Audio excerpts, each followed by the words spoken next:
Hello everyone and welcome to the online platform of Rao academy Bhopal. नमस्कार, आप सभी लोगों का राव एकेडमी भोपाल के ऑनलाइन प्लेटफॉर्म में बहुत बहुत स्वागत है। दोस्तों, जैसा कि आप लोगों को पता है 16 फरवरी को हमारा एमपीपीएससी प्रीलिम्स का एग्जाम होने वाला है। तो इस 16 फरवरी को होने वाले एमपीपीएससी प्रीलिम्स एग्जाम को टारगेट करते हुए राव एकेडमी भोपाल की तरफ से बहुत ही इंपॉर्टेंट और कॉम्प्रिहेंसिव सीरीज शुरू की गई। यहाँ पर हमने टारगेट रखा है कि जो भी एमपीपीएससी प्रीलिम्स का कंप्लीट सिलेबस है, मतलब 1 से लेके 10 तक की जो यूनिट है उन्हें हम डिटेल से डिस्कस करेंगे और यहां पर पढ़ेंगे, ठीक है ना।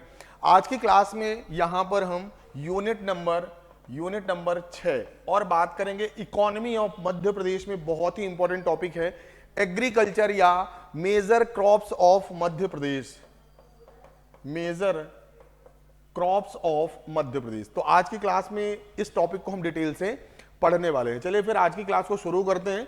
और सबसे पहले क्लास को शुरू करने से पहले एक चीज आपको बताना चाहूंगा। राव एकेडमी भोपाल की तरफ से एमपीपीएससी प्रीलिम्स 2025 को टारगेट करते हुए बहुत ही इंपॉर्टेंट और बहुत ही कॉम्प्रिहेंसिव टेस्ट सीरीज शुरू की गई। तो अगर अभी तक आप लोगों ने टेस्ट सीरीज के लिए खुद को रजिस्टर नहीं किया तो क्लास खत्म होने के बाद इस दिए गए नंबर पर कॉल करके 8319618002 इस नंबर पर कॉल करके आप टेस्ट सीरीज के लिए खुद को रजिस्टर कर सकते हैं। देखिए यहाँ पर जो टेस्ट सीरीज है वो बहुत ही ज्यादा इंपॉर्टेंट है, क्योंकि यहाँ पर जितने भी क्वेश्चन डिजाइन किए गए हैं वो relevant to the MPPSC prelims exam है। दूसरी खास बात, यहाँ पर यूनिट वाइज सिलेबस को कवर किया गया है। बाद में आपके लिए फुल लेंथ टेस्ट है और साथ में सी सेट के भी पेपर हैं। तो बहुत ही होलिस्टिक अप्रोच को ध्यान में रखते हुए ये टेस्ट सीरीज डिजाइन की गई है। प्रीलिम्स में ज्यादा से ज्यादा नंबर स्कोर करने के लिए आप लोग टेस्ट सीरीज को जरूर ज्वाइन करें। देखिए राव एकेडमी भोपाल की तरफ से बहुत से कॉम या बोल सकते हैं टारगेटेड बैच चल रहे हैं, जैसे बुनियाद है, मंतव्य है, संपूर्ण है, सिद्धि है, संकल्प है, अभ्यास है। तो इस तरीके से किसी भी टारगेटेड बैच को ज्वाइन करके भी आप तैयारी को शुरू कर सकते हैं। क्लियर है। सबसे इंपॉर्टेंट जो नोटिफिकेशन है अभी फिलहाल चल रही है राव एकेडमी भोपाल का online application Google play store पर आ चुका है। तो अगर अभी तक आप लोगों ने इस एप्लीकेशन को डाउनलोड नहीं किया तो क्लास खत्म होने के बाद या तो बारकोड का उपयोग करेंगे या तो सिंपली गूगल प्ले स्टोर पर आपको जाना है, राव एकेडमी सर्च करना है और इस एप्लीकेशन को डाउनलोड करना है। ऐसा इसलिए बोल रहे हैं क्योंकि आगे आने वाली जितनी भी हमारी क्लासेस होंगी वो इसी एप्लीकेशन पर होने वाली है, ठीक है ना। चलिए देखिए, ये हमारे सोशल मीडिया प्लेटफॉर्म है, फेसबुक है, यूट्यूब है और टेलीग्राम है। यहां पर भी जुड़ करके आप राव एकेडमी से रिलेटेड जो भी अनाउंसमेंट है, जो भी नोटिफिकेशन है उनको प्राप्त कर सकते हैं। चलिए फिर बिना विलंब के हुए आज की क्लास को शुरू करते हैं। और आज की क्लास का जो टॉपिक होने वाला है वो मध्य प्रदेश में कृषि से संबंधित है। मध्य प्रदेश में कृषि इकोनॉमी का बहुत इंपॉर्टेंट टॉपिक है और सभी लोगों को ना साथ में लिखने की आदत डालना है। कोशिश ये करेंगे कि साथ में नोट करते चलें या फिर आप स्क्रीनशॉट भी लेंगे। जिस तरीके से आप कंफर्टेबल फील करें उस तरीके से क्लास को पूरा देखना है, ठीक है ना। चलिए फिर शुरू करते हैं मध्य प्रदेश में कृषि। अगर बात करेंगे मध्य प्रदेश की तो मध्य प्रदेश, दो चीजें तो आपको ही पता है कि मध्य प्रदेश का क्षेत्रफल की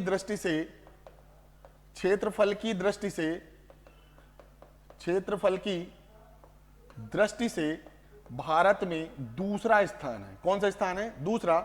और अगर बात करें कुल देश के क्षेत्रफल का लगभग 9.38% जो क्षेत्र है वो कहां पर है? मध्य प्रदेश में है। ये इंपॉर्टेंट फैक्ट है।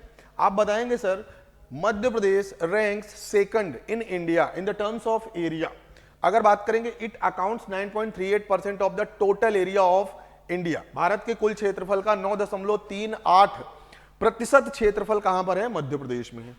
जो दूसरी बात आपको याद रखना है कि यहां की लगभग 72% जनसंख्या, लगभग 72% जनसंख्या कृषि पर आधारित है। कृषि पर आधारित है। कितने प्रतिशत जनसंख्या? लगभग 72% जनसंख्या कृषि पर आधारित है। ये सभी इंपॉर्टेंट डेटा है। तीसरी इंपॉर्टेंट बात, राज्य की अगर बात करेंगे, राज्य के सकल घरेलू उत्पाद, सकल घरेलू उत्पाद की, उसमें एग्रीकल्चर का कंट्रीब्यूशन कितना है? लगभग 21%। लगभग कितना है? 21%। स्टेट जीडीपी की अगर बात करेंगे, स्टेट जीडीपी कृषि का योगदान कितना है? 21%। ये सभी चीजें इंपॉर्टेंट हैं।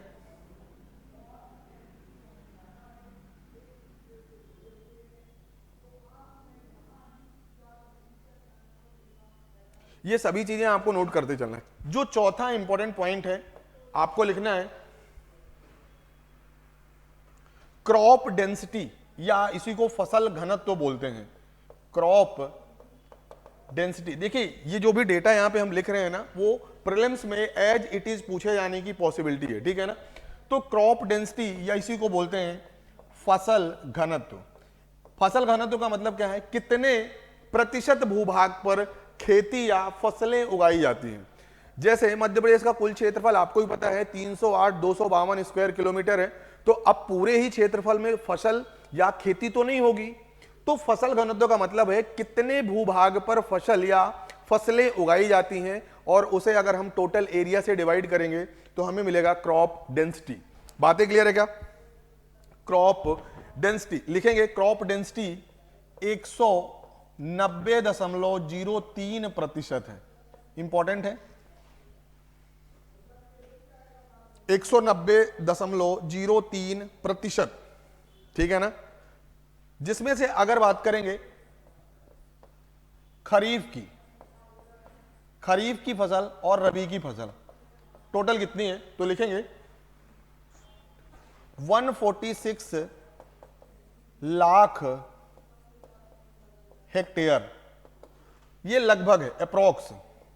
और अगर खरीफ की बात करेंगे तो लगभग 141 लाख हेक्टेयर। ये सब चीजें एज इट इज नोट करेंगे सभी लोग। क्रॉप डेंसिटी या फसल घनत्व की बात करेंगे, मध्य प्रदेश में कितना है, 190.03%, 190.03%। अगला जो इंपॉर्टेंट पॉइंट है, मध्य प्रदेश में कुल सिंचित क्षेत्र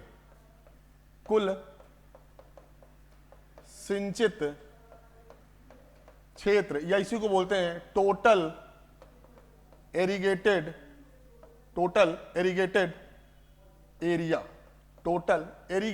एरिया कितना है, किसी को पता है क्या? टोटल एरिगेटेड एरिया लिखेंगे अप्रॉक्स 169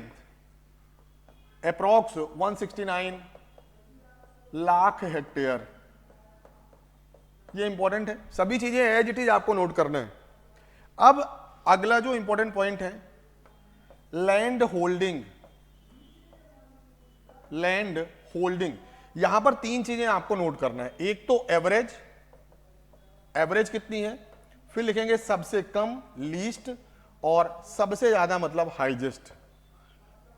मतलब किस जिले में सबसे ज्यादा लैंड होल्डिंग है पर पर्सन, अगर बात करेंगे लैंड की, एवरेज कितना है और लीस्ट कितना है। तो अगर बात करेंगे हाईएस्ट की, लिखेंगे 5.6 हेक्टेयर पर पर्सन। अगर एवरेज की बात करेंगे तो ये है 2.2 हेक्टेयर पर पर्सन। अगर बात करेंगे लीस्ट, सबसे कम कहां पर है, 1.5 हेक्टेयर पर पर्सन। इंपॉर्टेंट है, नोट करते चलेंगे। अगर हाईएस्ट की बात करेंगे तो ये आपको मिलेगा हरदा, और सबसे कम देखेंगे तो दो जिले आपको याद रखना है, कटनी भी है और नीमच भी है। ये सभी चीजें एज इट इज आपको नोट करना है, ठीक है ना। ये वन लाइनर फैक्ट हैं जो एग्जाम में डायरेक्टली पूछे जाते हैं या आगे पूछे जाने की पॉसिबिलिटी है, ठीक है। चलिए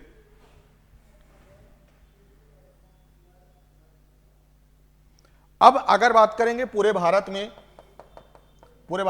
में अगर फूड ग्रेन प्रोडक्शन की बात करेंगे, फूड ग्रेन प्रोडक्शन, पर्टिकुलर अनाज की बात नहीं कर रहे हैं कि गेहूं, सोयाबीन, चावल, ओवरऑल फूड ग्रेन प्रोडक्शन की बात करेंगे तो मध्य प्रदेश की भारत में चौथी रैंक है। कौन सी रैंक है? 4th रैंक है, ठीक है ना। ओवरऑल कितनी है?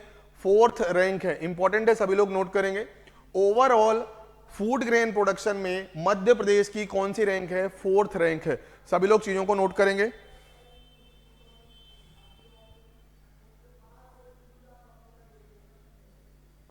अब यहां पर एक चीज नोट करेंगे, जो 8th पॉइंट है कि मध्य प्रदेश की पहली रैंक किस किस में है। लिखेंगे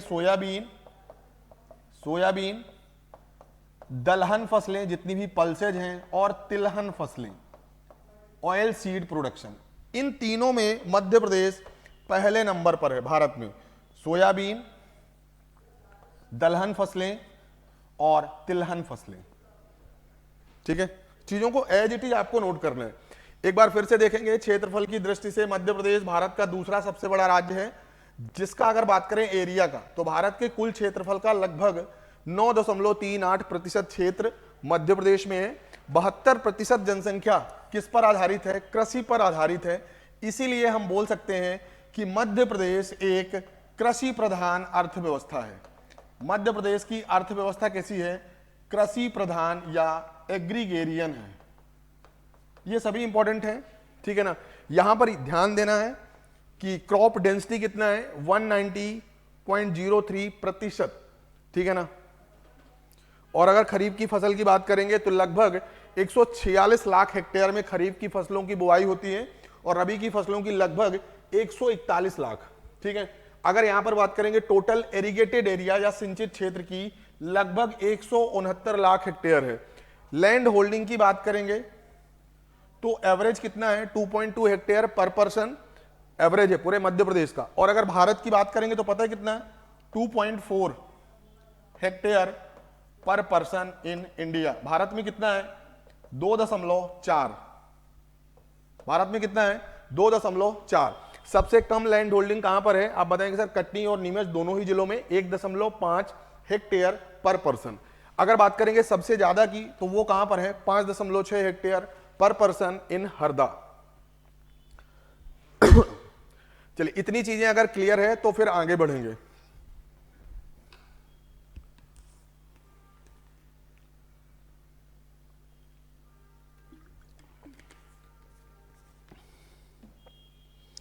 चलिए, आप सभी लोग स्क्रीनशॉट लेंगे, आगे बढ़ें।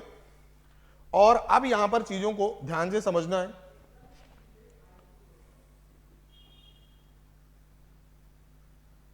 सबसे पहले चीजों को ध्यान से समझना है।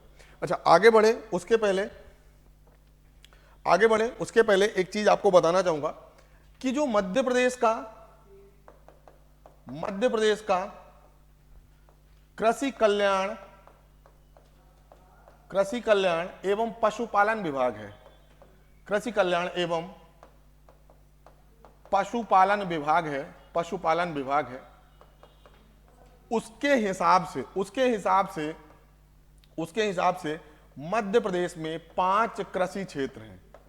मध्य प्रदेश में 5 कृषि क्षेत्र हैं। कितने क्षेत्र हैं आप बताएंगे? 5 कृषि क्षेत्र हैं। लेकिन अगर ICAR के हिसाब से बात करेंगे तो टोटल 11 एग्रीकल्चरल जोन है, 11 कृषि क्षेत्र हैं। तो मध्य प्रदेश के जो कृषि कल्याण एवं पशुपालन विभाग है उसके हिसाब से मध्य प्रदेश में कितने क्रॉप जोन हैं या कितने कृषि क्षेत्र हैं आप बताएंगे सर? 5। अब उन सभी को हमें डिटेल से पढ़ना है, ठीक है ना। सभी को डिटेल से पढ़ना है। सबसे पहले देखेंगे आखिर वो कौन कौन से फसल क्षेत्र हैं। कौन कौन से फसल क्षेत्र हैं आप भी साथ में लिखने की कोशिश करेंगे। 5 फसल क्षेत्र हैं, कौन कौन से हैं वो देखेंगे। सबसे पहले मालवा का पश्चिमी क्षेत्र, सबसे पहला सभी साथ में लिखेंगे, मालवा का पश्चिमी क्षेत्र।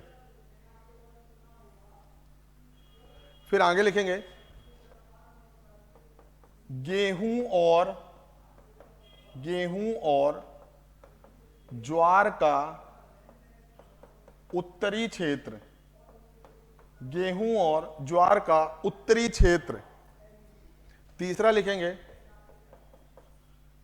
गेहूं का मध्य क्षेत्र, सेंट्रल रीजन ऑफ व्हीट, मध्य क्षेत्र। फिर आगे लिखेंगे चौथा गेहूं और चावल का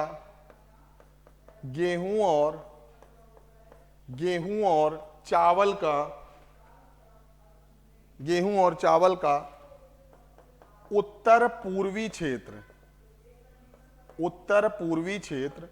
और सबसे फाइनल लिखेंगे पांचवा चावल का पूर्वी क्षेत्र। चावल का पूर्वी क्षेत्र। ये टोटल मध्य प्रदेश में 5 कृषि क्षेत्र हैं, या बोल सकते हैं 5 कृषि क्षेत्र। मध्य प्रदेश के 5 कृषि क्षेत्र हैं।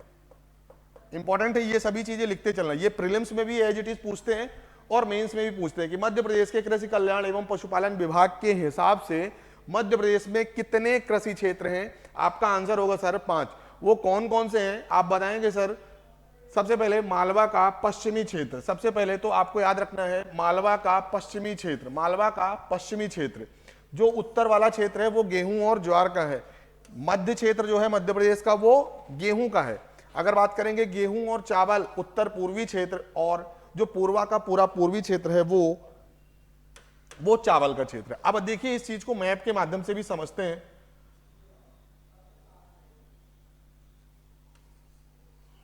अगर ये हमारा मध्य प्रदेश का मैप है, टूटा फूटा बना है, ठीक है, तो सबसे पहले जो उत्तर वाला क्षेत्र है, जो नदन पोर्शन है, यहां पर कौन कौन से फिजिकल डिवीजन हो गए आप बताएंगे सर। मध्य भारत का पठार है और बुंदेलखंड का पठार है। इस क्षेत्र को हमने क्या बोला सर, यहां पर गेहूं और ज्वार का क्षेत्र है।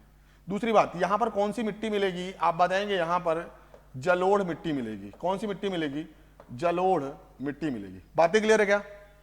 अगर जिलों की बात करें तो भिंड, मुरैना, श्योपुर, ग्वालियर, शिवपुरी, दतिया, टीकमगढ़, सागर, ये सब जिले हैं जो उत्तर का गेहूं ज्वार क्षेत्र के अंतर्गत आएंगे। बातें समझ में आ रही क्या।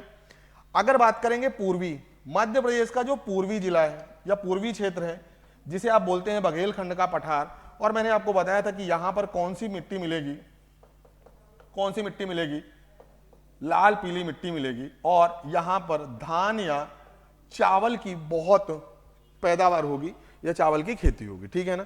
तो हमने बोल दिया सर पूरब का जो चावल वाला क्षेत्र है, यहां पर कौन कौन से जिले आएंगे, सीधी, शहडोल, अनूपपुर, मंडला, उमरिया, डिंडोरी, ये वो जिले हैं जहां पर लाल पीली मिट्टी देखने को मिलेगी और चावल का सबसे ज्यादा उत्पादन होगा।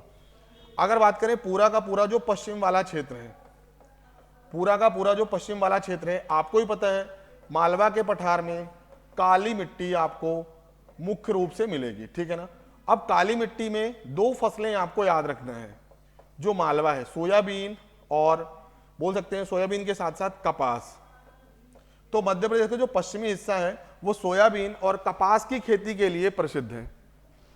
ये वाला जो बीच का क्षेत्र है, जो भोपाल, रायसेन, विदिशा, होशंगाबाद, ये क्षेत्र है, यहां पर आपको केवल और केवल गेहूं देखने को मिलेगा। ज्यादातर जो उत्पादन है वो आपको मिलेगा गेहूं क्षेत्र, ठीक है ना। यहां पर नर्मदा घाटी क्षेत्र भी आएगा, सबसे जो बड़ा डिवीजन है, फिजिकल डिवीजन है, ठीक है ना। अब यहां पर एक डिवीजन और है, ये वाला जो फिजिकल डिवीजन है जिसे आप लोग बोलते हैं रीवा पन्ना का पठार। यहां पर गेहूं और चावल दोनों की खेती देखने को मिलेगा। तो देख सकते हैं मध्य प्रदेश को फसलों के आधार पर मध्य प्रदेश के कृषि कल्याण एवं विकास विभाग ने कितने भागों में विभाजित किया है आप बताएंगे सर। 5 भागों में। क्लियर है क्या, क्या बातें क्लियर है सभी को। देखिए आपको केवल ये चीज पता होना चाहिए, यहां से क्वेश्चन कैसे बनेंगे, कितने भागों में विभाजित किया है, ठीक है ना। उनका नाम आपको याद होना चाहिए sir. Northern area of wheat and jowar, north east of the wheat and rice, eastern portion of the paddy या राइस, फिर बोल सकते हैं सेंट्रल रीजन ऑफ व्हीट या western area of the Malwa for the production of soybean and cotton, ठीक है ना। तो इतनी चीजें आपको याद होना चाहिए। यहां तक किसी का कोई डाउट हो तो पूछ सकते हैं, ठीक है ना। कोई भी डाउट हो, कोई भी प्रश्न हो तो पूछ सकते हैं। तो मध्य प्रदेश के कृषि कल्याण एवं पशुपालन विभाग के हिसाब से मध्य प्रदेश को 5 कृषि क्षेत्रों में बांटा गया है। कौन कौन से हैं, वेस्ट है, ईस्ट है, नॉर्थ ईस्ट है और सेंट्रल है, ठीक है ना। चलिए अगर देखेंगे ये वेस्ट है, ठीक है ना, फिर ये हमारा क्या है, ये सेंट्रल है, ये कौन सा है, नॉर्थ है, कौन सा है, ये नॉर्थ है, ये कौन सा है, पूर्वी क्षेत्र है, ईस्टर्न पोर्शन है, ये कौन सा है, पूर्वी क्षेत्र है, अच्छा ये उत्तर पूर्वी है, सॉरी ये साउथ ईस्ट लिख देंगे, यहां पर साउथ ईस्ट है और ये क्या है, ईस्ट है। बातें क्लियर है क्या। North east, east, central, western और नदन।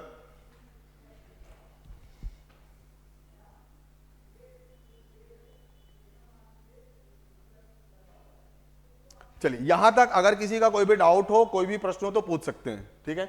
अब आगे बढ़ेंगे और अब देखेंगे यहां पर कि जो ICAR है, अब आप देखेंगे कि जो ICAR है, ICAR या इंडियन काउंसिल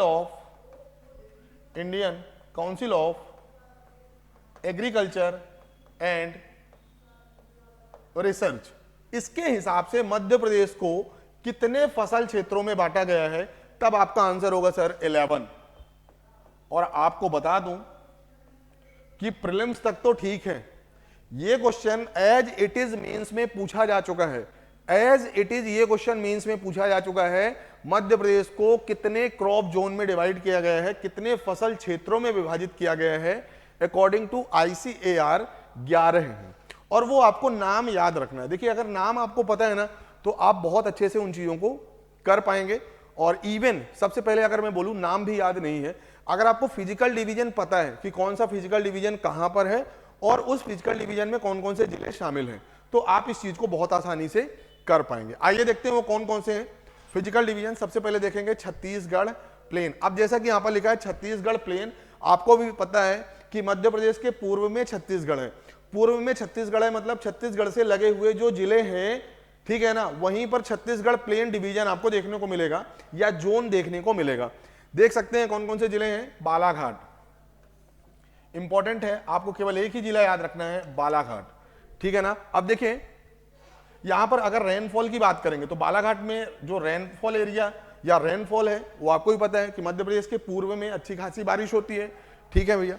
और अगर बारिश हो रही है, और दूसरी कंडीशन मैंने आपको बताई थी कि चावल की खेती के लिए दो चीजें चाहिए, कौन कौन सी, एक तो अच्छी खासी बारिश होना चाहिए और दूसरा वहां पर लाल पीली मिट्टी होना चाहिए, ठीक है ना।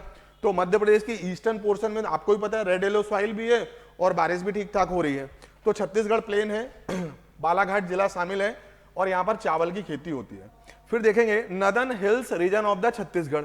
एक तो छत्तीसगढ़ प्लेन एरिया है और दूसरा छत्तीसगढ़ का जो पहाड़ी क्षेत्र है, वहां पर भी कौन कौन से जिले शामिल होंगे देख सकते हैं। शहडोल है, मंडला है, उमरिया है, डिंडोरी है और अनूपपुर है।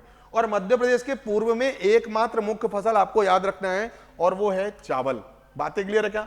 तो यहां पर याद करने के हिसाब से दो छत्तीसगढ़ की चीजें आपको याद रखना है सर, छत्तीसगढ़ का मैदानी क्षेत्र और दूसरा छत्तीसगढ़ का पहाड़ी क्षेत्र। ये दो क्रॉप जोन है और इसमें अगर बात करेंगे प्लेन एरिया की तो मध्य प्रदेश का केवल एक जिला शामिल है। और अगर पहाड़ी क्षेत्र की बात करेंगे तो जो भी पूर्वी जिले हैं जैसे शहडोल है, डिंडोरी है, उमरिया है, मंडला है, ये जिले शामिल हैं, ठीक है ना। अब अगर बात करेंगे Kaimur and Satpura hills, Kaimur and Satpura hills, देखिए जो कैमूर है वो विंध्याचल माउंटेन रेंज का एक हिस्सा है कैमूर, और सतपुड़ा इन दोनों को मिला के यहां पर अगर बात करेंगे तो सतना, रीवा, पन्ना, जबलपुर, सिवनी, सीधी, कटनी और सिंगरौली ये जिला शामिल है, ठीक है ना, कैमूर रेंज में। यहां पर राइस और व्हीट अगर आप कैच कर पा रहे हैं तो सतना, रीवा, पन्ना, जबलपुर, ये हमने पिछली स्लाइड में यहां पर देखा हुआ है कि यहां पर गेहूं और चावल दोनों की खेती होगी, जो कि मध्य प्रदेश का उत्तर पूर्वी हिस्सा है, एक डिवीजन भी है, ठीक है ना। आगे देखेंगे central Narmada valley, very important. अब नर्मदा घाटी क्षेत्र में कौन कौन से जिले आएंगे, स्पेशली नरसिंहपुर और होशंगाबाद। ये किसके लिए फेमस है आप बताएंगे सर, गेहूं। होशंगाबाद गेहूं के लिए फेमस है, ठीक है ना। आगे देखेंगे विंध्याचल प्लेटू या विंध्यन प्लेटू इसी को बोलते हैं, देख सकते हैं भोपाल, सागर, दमोह, विदिशा, रायसेन एंड सीहोर। यहां पर भी मुख्य फसल कौन सी है, भीट।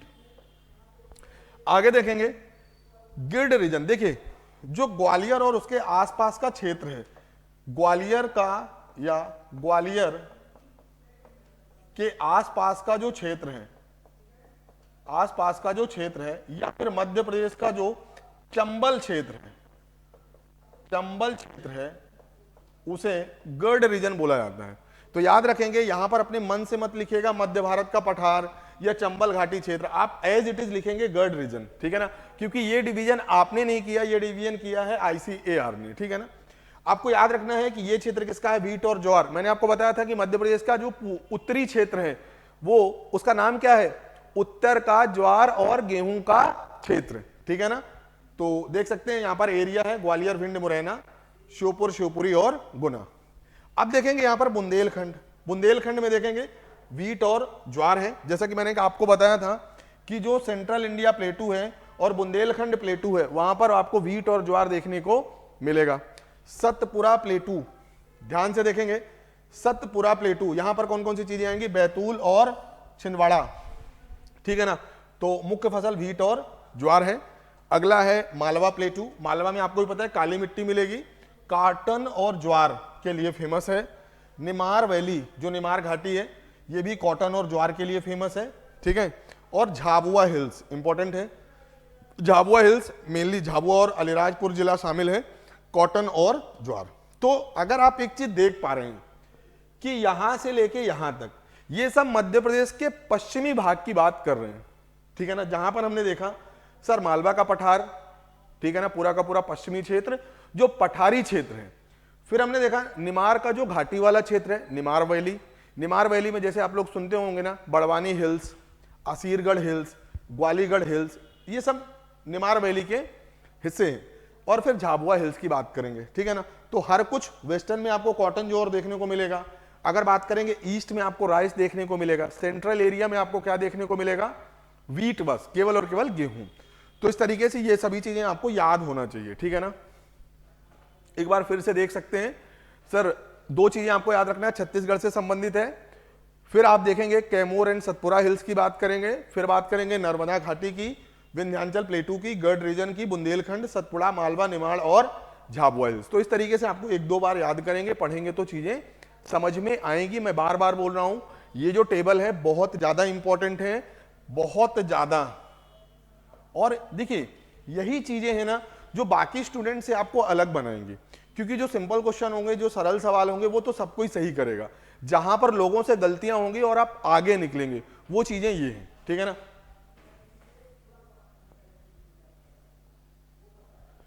चलिए इस टेबल का स्क्रीनशॉट लेंगे, साथ में बनाने की भी कोशिश करेंगे। आगे बढ़ेंगे, आगे बढ़ेंगे और अब शुरू करेंगे। हेडिंग लिखेंगे मध्य प्रदेश की मुख्य फसलें। अब हेडिंग लिखेंगे मध्य प्रदेश की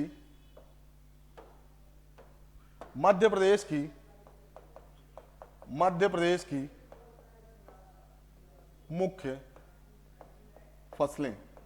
मुख्य फसलें अगर बात करेंगे, मध्य प्रदेश की सबसे मुख्य फसल कौन सी है, सोयाबीन। मध्य प्रदेश की मुख्य फसल कौन सी है, सोयाबीन। क्यों है, क्योंकि ये मध्य प्रदेश के अकेले अगर बात करें तो खरीफ की फसल के कुल क्षेत्रफल में 44 लाख हेक्टेयर भूमि पर सोयाबीन का उत्पादन किया जाता है। कितना, 44 लाख हेक्टेयर। बातें समझ में आ रही हैं, 44 लाख हेक्टेयर, ठीक है ना, पर सोयाबीन का उत्पादन होता है। और दूसरा अगर बात करेंगे कि भारत में कुल सोयाबीन के उत्पादन का लगभग 54% उत्पादन कहां पर होता है, मध्य प्रदेश में सोयाबीन का, ठीक है ना। तो मध्य प्रदेश की प्रमुख फसलों में पहले हेडिंग लिखेंगे सोयाबीन। सोयाबीन, यहां पर देखिए कई बार मेंस में भी पूछा जाता है मध्य प्रदेश में सोयाबीन के उत्पादन को समझाइए। तो सोयाबीन का उत्पादन समझाना मतलब 5 चीजें आपको दिमाग में रखना है।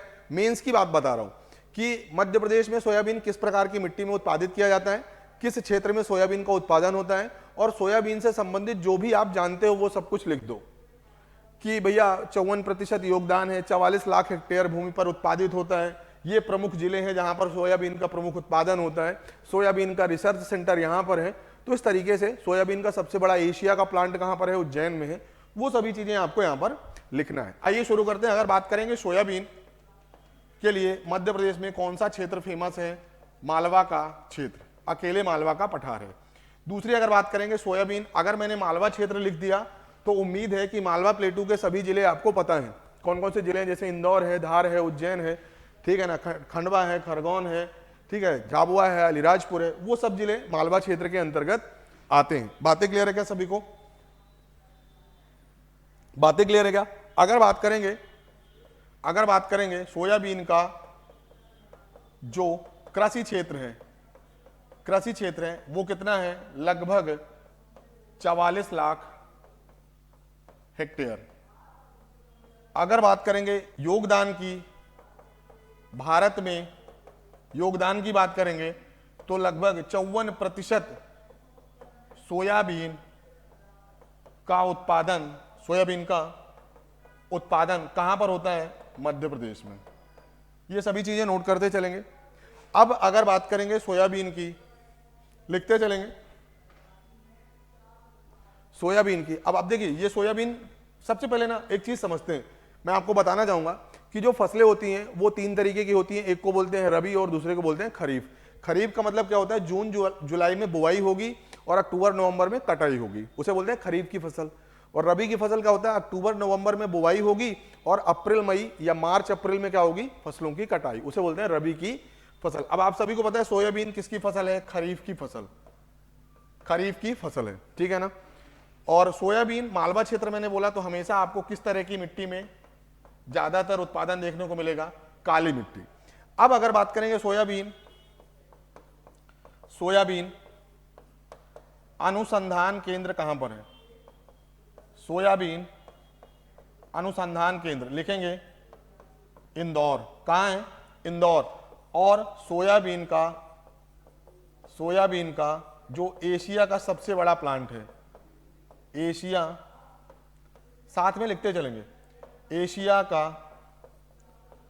सबसे बड़ा जो प्लांट है वो कहां पर है? उज्जैन में। कहां पर है? उज्जैन में। कहां पर है? उज्जैन में।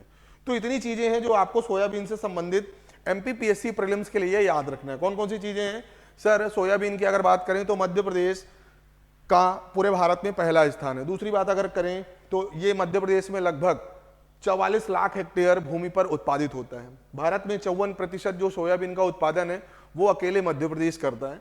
सोयाबीन अनुसंधान केंद्र कहां पर है? इंदौर में। और सोयाबीन का सबसे बड़ा जो प्लांट है, पूरे एशिया का सबसे बड़ा प्लांट है, वो कहां पर है? उज्जैन में है। क्या बातें क्लियर है सभी को? क्या बातें क्लियर है सभी को? अब देखिए अगली जो इंपॉर्टेंट क्रॉप है वो लिखेंगे मस्टर्ड। मस्टर्ड मतलब होता है सरसों, मस्टर्ड या सरसों। देखिए यहां पर हम केवल और केवल मुख्य फसलों की बात करेंगे जहां से क्वेश्चन बनते हैं।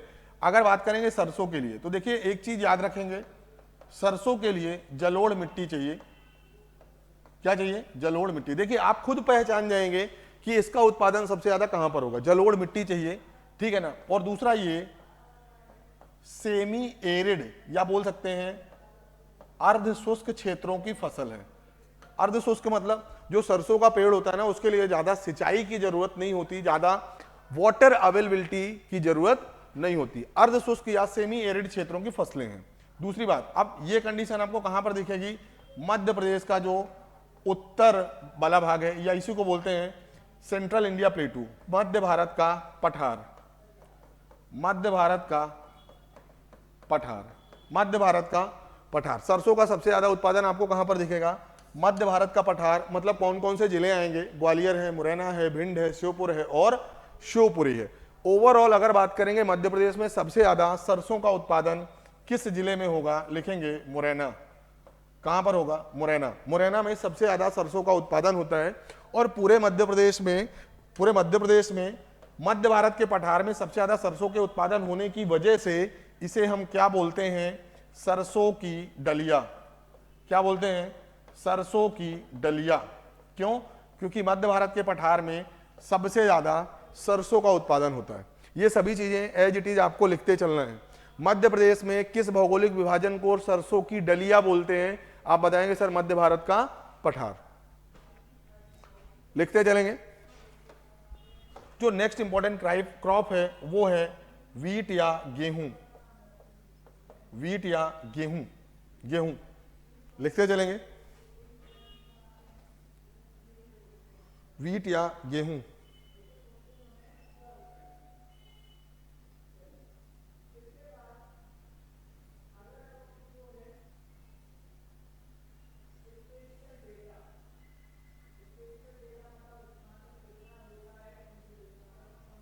वीट या गेहूं। अब देखिए जो सरसों है आपको भी पता है ये कौन सी फसल है? सरसों रबी की फसल है।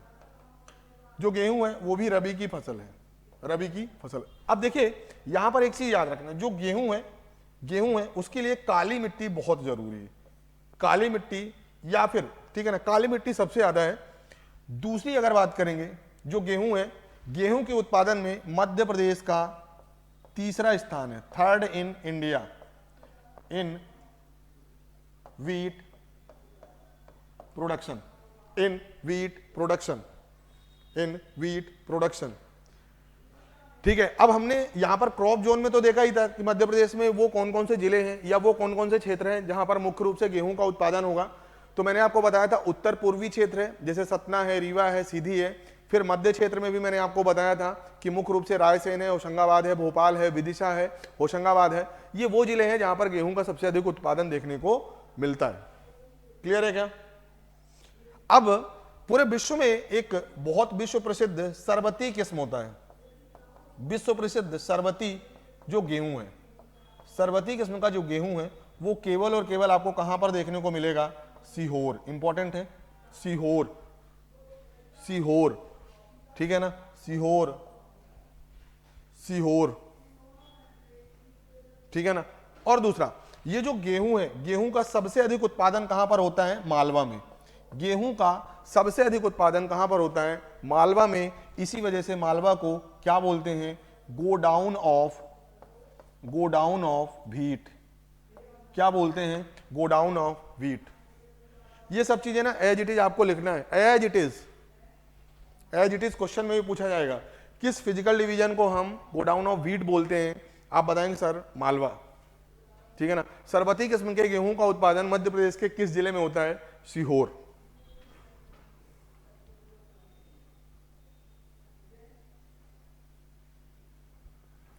ठीक है ना।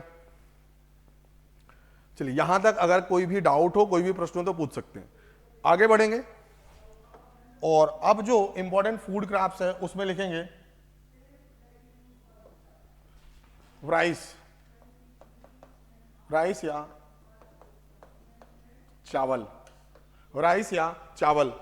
अगली जो इंपॉर्टेंट क्रॉप्स है वो है चावल। देखिए, चावल से रिलेटेड एक चीज मैं आपको बता दूं कि जब मध्य प्रदेश से छत्तीसगढ़ अलग नहीं हुआ था उस समय तक, मतलब बिफोर द 2000 के पहले तक, ठीक है ना, जब तक छत्तीसगढ़ अलग नहीं हुआ था तब तक मध्य प्रदेश पूरे देश में चावल का सबसे बड़ा उत्पादक राज्य हुआ करता था। लेकिन छत्तीसगढ़ के अलग होने से मध्य प्रदेश में किस फसल पर सबसे ज्यादा असर पड़ा? वो है चावल। याद रखेंगे, ये क्वेश्चन भी पूछा जा चुका है या पूछे जाने की पॉसिबिलिटी है, ठीक है ना, कि किस फसल पर सबसे ज्यादा असर हुआ है? वो है चावल। और अगर पूछा जाए किस मिनरल में सबसे ज्यादा असर हुआ है? वो है आयरन।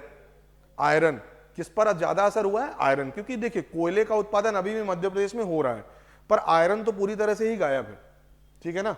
क्यों? क्योंकि छत्तीसगढ़ में एक बहुत फेमस लोहे की खदान है, आयरन माइंस है, कौन सी? बैलाडीला। कौन सी है?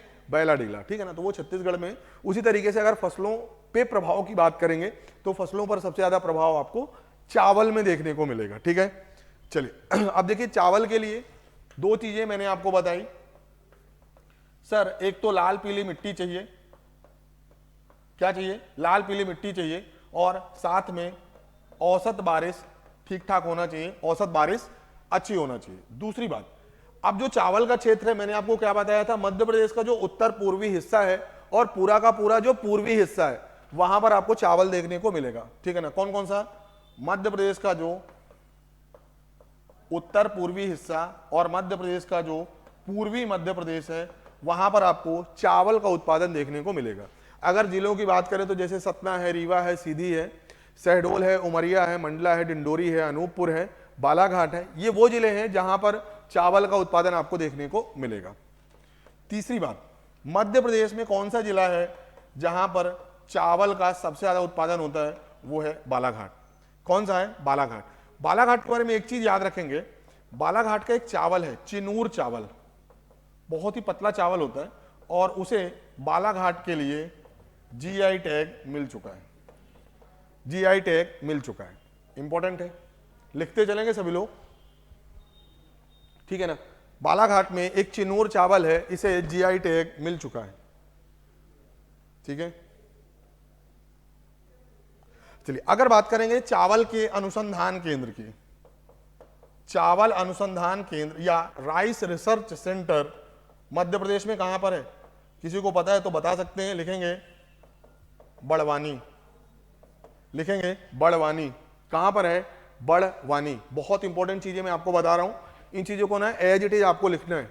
बड़वानी कहां पर है, बड़वानी। और चावल का जो उत्पादन है उत्तर पूर्वी और पूर्वी मध्य प्रदेश, आप तो जिले आराम से डिकोड कर सकते हैं।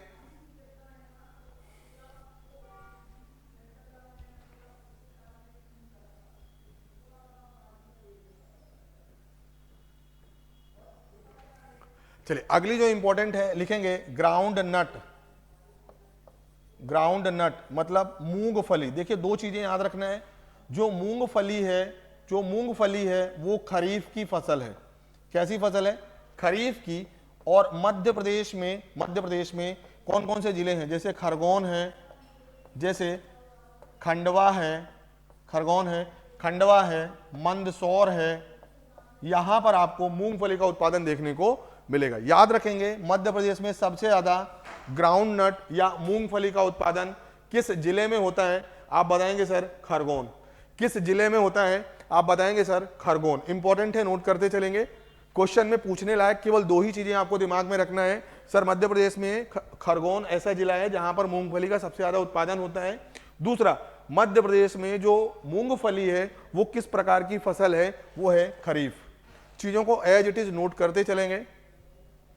अगली जो इंपॉर्टेंट फसल होने वाली है वो है कपास। कपास कौन सी है, कपास।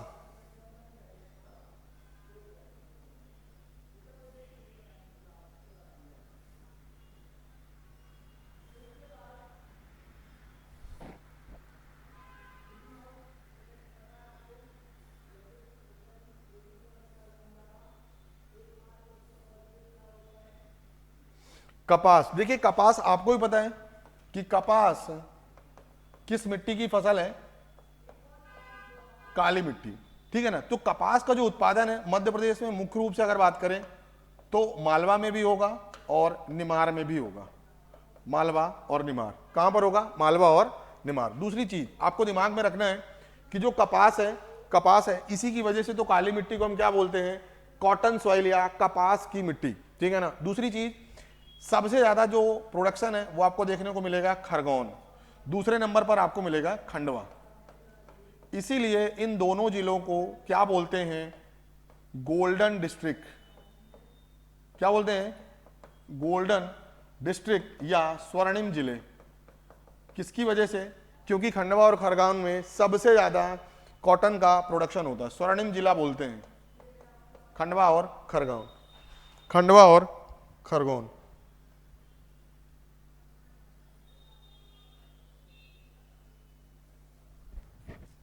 ठीक है, खंडवा और खरगोन। और कपास का यूज कहां पर होता है, आपको भी पता है, कॉटन टेक्सटाइल या कपड़ा उद्योग, ठीक है, कॉटन या कपड़ा उद्योग। सबसे इंपॉर्टेंट ये चीज याद रखना है, आपसे अगर पूछूं कपास किस प्रकार की फसल है, आप बताएंगे सर खरीफ की फसल है। किस प्रकार की फसल है, खरीफ की फसल है, खरीफ की फसल है।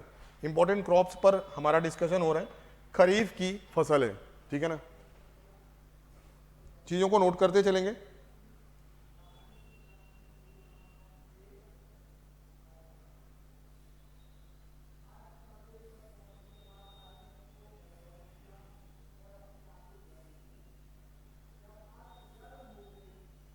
ठीक है, और दूसरी चीज आपको याद रखना है खरगोन के बारे में कि खरगोन में ही कपास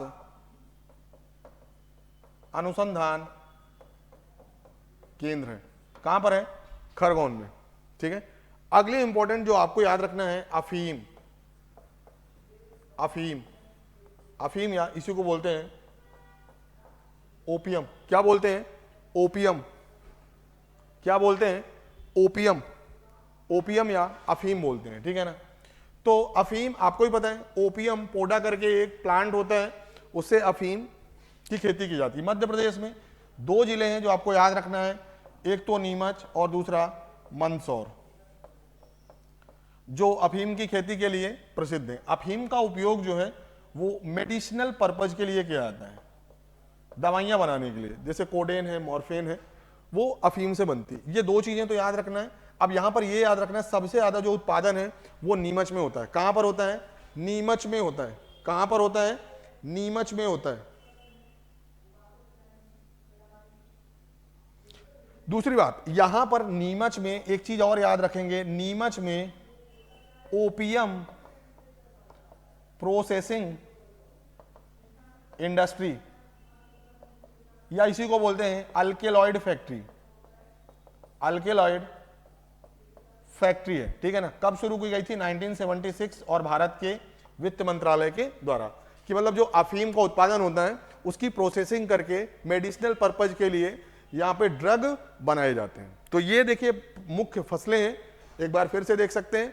मैंने आपको बताया सोयाबीन, सरसों, गेहूं, चावल, मूंगफली, कपास और अफीम। ये वो मुख्य फसलें हैं जहां से एमपीपीएससी प्रीलिम्स में क्वेश्चन पूछे जाते हैं या अभी पूछे गए हैं। बस एक चीज आपको ये करना है, एग्जाम के पहले जो रैंकिंग है वो एक बार आपको कंफर्म करके जाना है।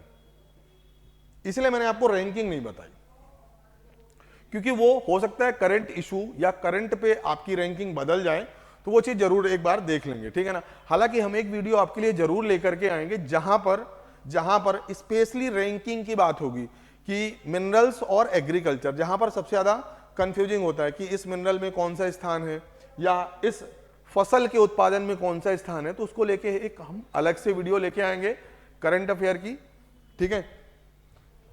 चलिए अब आगे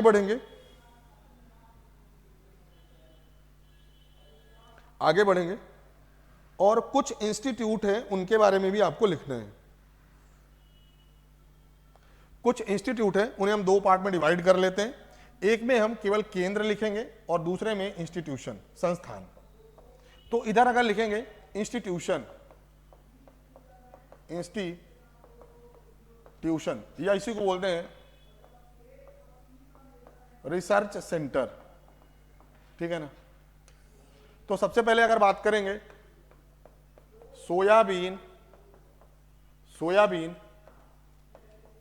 अनुसंधान केंद्र। सोयाबीन अनुसंधान केंद्र कहां पर है? इंदौर।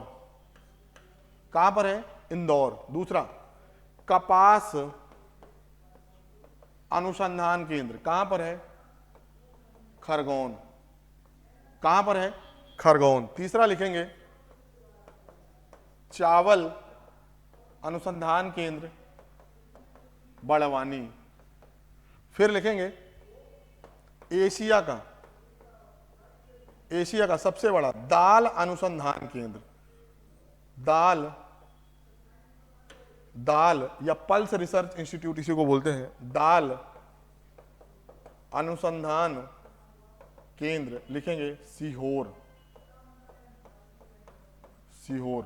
फिर आगे लिखेंगे अंतरराष्ट्रीय मक्का और गेहूं, व्हीट एंड मेज अनुसंधान केंद्र जबलपुर। और जबलपुर में भी कहां पर? खमरिया, जहां पे ऑर्डिनेंस फैक्ट्री है। क्या बातें क्लियर हैं? फिर लिखेंगे मध्य प्रदेश का एकमात्र हॉर्टिकल्चर कॉलेज, वो कहां पर है? मंदसौर। कहां पर है? मंदसौर में है। लिखते चलेंगे, मंदसौर में है। अगर बात करेंगे मध्य प्रदेश की पहली और एकमात्र एग्रीकल्चर यूनिवर्सिटी या बोलते हैं इसी को जवाहरलाल नेहरू एग्रीकल्चर यूनिवर्सिटी, स्थापना भी इसकी याद रखेंगे 1964, और है कहां पर? जबलपुर। ये सभी चीजें इट इज प्रीलिम्स में पूछे जाने की पॉसिबिलिटी है। मध्य प्रदेश में सोयाबीन अनुसंधान केंद्र कहां पर है? आप सभी लोग बताएंगे सर इंदौर में है। कहां पर है? इंदौर में है। कपास अनुसंधान केंद्र कहां पर है? खरगोन में है। चावल अनुसंधान केंद्र कहां पर है? बड़वानी में है। दाल अनुसंधान केंद्र कहां पर है? सीहोर में है। अंतरराष्ट्रीय मक्का एवं गेहूं अनुसंधान केंद्र कहां पर है? जबलपुर खमरिया। एकमात्र हॉर्टिकल्चर कॉलेज कहां पर है? मंदसौर में। Jawaharlal Nehru national agriculture university कहां पर है? जबलपुर, और स्थापना 1964 में। ठीक है ना, ये एज इट इज आपको याद रखना है। अब हेडिंग लिखेंगे, या कुछ संस्थान है या कुछ ऑर्गेनाइजेशन है, कुछ ऑर्गेनाइजेशन है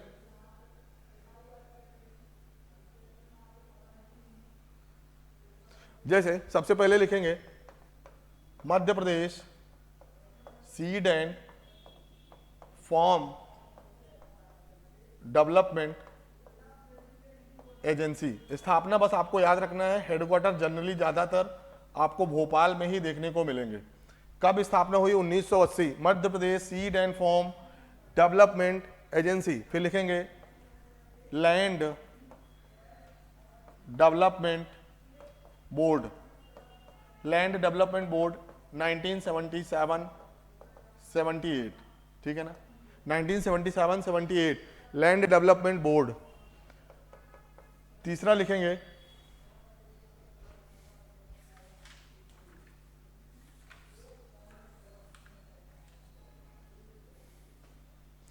लिखेंगे seed certification agency, seed certification agency 1980। आगे लिखेंगे Madhya Pradesh state warehousing corporation, warehousing corporation 1958, 1958। ये सभी इंपॉर्टेंट चीजें मैं आपको बता रहा हूं, नोट करते चलेंगे। फिर लिखेंगे Madhya Pradesh animal and poultry development corporation, कुक्कुट विकास निगम, पोल्ट्री डेवलपमेंट कारपोरेशन लिखेंगे 1982। ये सभी चीजें इंपॉर्टेंट है, डायरेक्टली क्वेश्चन पूछा जा चुका है। आपको पता है 1965 में ही पहले केवल और केवल मध्य प्रदेश में कृषि विभाग हुआ करता था, डिपार्टमेंट ऑफ एग्रीकल्चर। उसमें 1965 से कृषि एवं पशुपालन जोड़ा गया, मतलब एनिमल एंड लाइव हस्बेंड्री जो भी है, ठीक है ना, पशुपालन या जो कुक्कुट विकास निगम है। देखिए 1965 में एनिमल हस्बेंड्री जोड़ा गया और 1982 में पोल्ट्री डेवलपमेंट को भी शामिल कर दिया गया। ठीक है ना, तो मध्य प्रदेश में पशुपालन एवं पोल्ट्री डेवलपमेंट कारपोरेशन विकास निगम की स्थापना 1982 में हुई। ठीक है,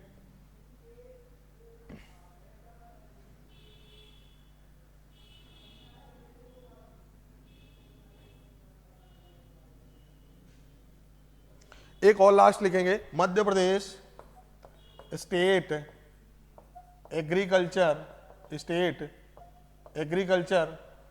मार्केट फेडरेशन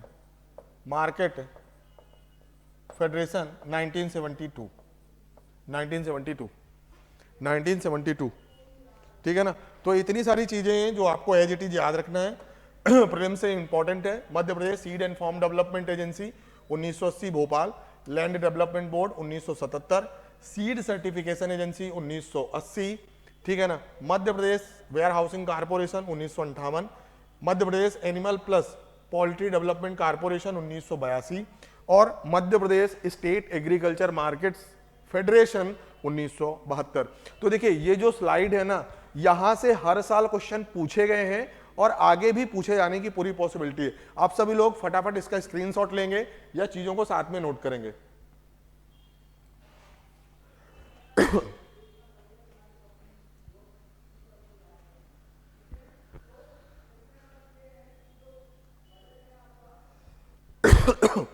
चलिए आगे बढ़े उसके पहले इंपॉर्टेंट नोटिफिकेशन ये है कि राव अकेडमी भोपाल की तरफ से एमपीपीएससी प्रीलिम्स 2025 को टारगेट करते हुए बहुत ही इंपॉर्टेंट टेस्ट सीरीज शुरू की गई है।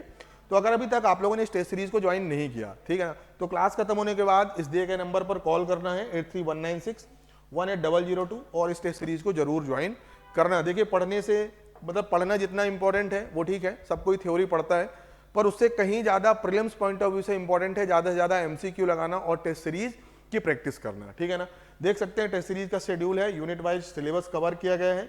फुल लेंथ टेस्ट है और साथ में सी सेट भी है, ठीक है ना। टेस्ट सीरीज को आपको जरूर ज्वाइन करना है। आगे बात करें तो राव अकेडमी भोपाल की तरफ से बहुत से टारगेटेड बैच चल रहे हैं, किसी भी टारगेटेड बैच को ज्वाइन करके भी आप तैयारी को शुरू कर सकते हैं।